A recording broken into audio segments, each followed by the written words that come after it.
Today, young people under the age of 30 make up 25% of eligible voters in the country. However, only about 51% of these eligible voters actually vote. Of these people, over only 70 admit that they actually know knowledge about what is actually going on in the political world. However, it has not always been this way.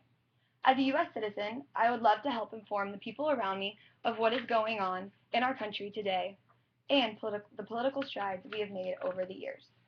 Not every country is granted the right to vote and express their political opinion, which is what separates the United States from the others. Today, I'm going to talk about the history of political involvement today, and how colleges may try to get involved. Over the years, many opportunities for youth to be involved in the elections are in the political elections have been presented. The drafts during the wartime caused people to get involved, whether it may be in a supportive way or in a way to protest the cause. Many young people got involved by volunteering during the war. During the war, many young people helped take action by either volunteering in aid in nursing or by fighting in the war. During the Civil War, the volunteer rate reached its peak, and during World War I, the political involvement in the youth was at a height. Citizens trusted in the government, and there was much political involvement on the home front. There was much support in America, but with every up, there must come a down. During the Depression, people lost hope in the government. There was no government action as to what was happening with the citizens. World War II caused people to start losing hope in the country, and Vietnam also caused people to lose hope because the country was fighting in a war that did not have a point. Youth became apathetic and unsupportive. The Nixon-Watergate scandal caused no trust in the government, thus causing the youth to completely disregard any political activity. The 1972 election between Nixon and George McGovern was the first election that young people could vote in. But it was the last election that the majority of the youth voted until 2008.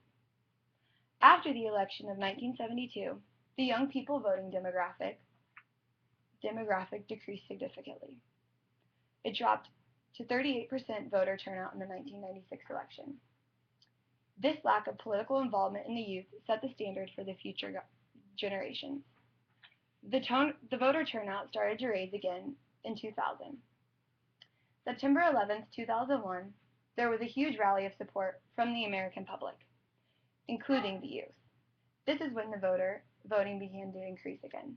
Many students started to get involved in wartime efforts and protests. Even though some of the political involvement was protesting government actions, it was still a change from the apathetic point of view that many of the youth had. Since 2000, the voting rates have gone up significantly since 1996. According to CBSNews.com, 49% of voters under 30 cast ballots, which is a 9% increase since 2000.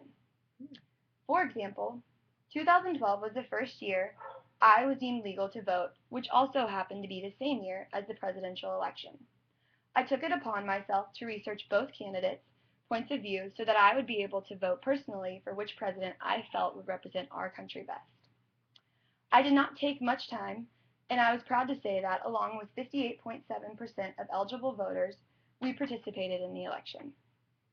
But what can our nation do to get that figure closer to 100%? There's a lack of knowledge, which is one of the major causes in lack of voting. Young voters don't take the time to follow up on the campaigns and get to know the candidates' points of view. Not knowing anything about the campaigns lead to a low percentage of votes from the age group 18 to 22, according to thecivicyouth.org. Although the voting rate has increased significantly since the 90s, it is still only at 58%. There needs to be some sort of way to cause young people to get more involved. Some political campaigns are trying to increase the vote by making the elections more known to the youth through television and tabloids. Barack Obama's 2008 campaign highly influenced the youth, which is helping in campaigns today. The United States is one of the most powerful countries in the world, yet the political involvement has been at an all-time low in the past 20 years. Most college campuses have ways for students to get involved, but it's a matter of whether or not they choose to get help. Understanding the progress the youth has made when it comes to the political involvement helps us realize that having the right to vote is a privilege that many U.S. citizens do not take advantage of. What will you do to ensure that your grandchildren and great-grandchildren take advantage of their voting rights as young American citizens?